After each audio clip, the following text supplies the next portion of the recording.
Moving on, we'll go to the Lucas Oil Stadium, the AFC South clash between the Tennessee Titans and Indianapolis Colts. The Titans won, but at what cost to their season? Obviously, Derek Henry, the main talking point, is out for pretty much the rest of the season. He's having operation today as we do the podcast. I mean, it was an entertaining game. Obviously, again, if it finished 34-31, now Titans have congratulations on the AFC South win. I fancy the Colts coming back three games away already. Randy Bullock got the game-winning 44-yarder in overtime. I predicted 33-30, finished 34-31. So it hurt a little bit, but as expected, the Titans won. However, they now have to deal with Adrian Peterson at running back. And do you see the Titans going deep with Adrian Peterson and Ryan Tannehill as your main two offensive people on your team? Certainly not deep in the playoffs, but I think they will make the playoffs. I think AFC South is done already. That was the opportunity for the Colts, and they seem to lose quite a few of these tight games. And we mentioned with the Colts that yes, they got the win over San Francisco, but that was a game just full of errors.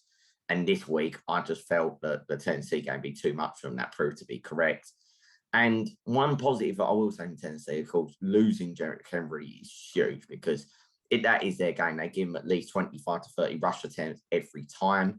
But Tannehill seems to have developed an understanding, which I think has been there for a little while, just not as consistently as we would have thought with AJ Brown.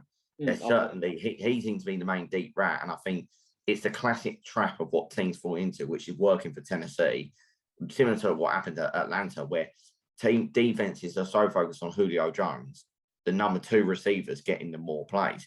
That was what was happening at Atlanta with Calvin Ridley at the very start.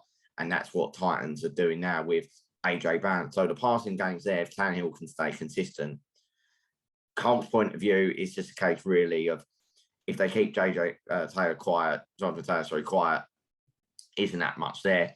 The likes of Pittman, etc., making too many big drops. And that's the difference between the Colts having a positive record and the losing record that they still possess. Yeah, I must say I was abusing Pittman for one of his drops, and I think he then got like 2 touchdown catches literally on one after. So I was like, okay, fair enough. Obviously, they went into a 14-0 lead and then bottled it. So that is well, isn't it? Carson Wentz with a potential worst interception of the season as well when he threw it from his own end zone 2 yards with his left hand as well, which I didn't get either.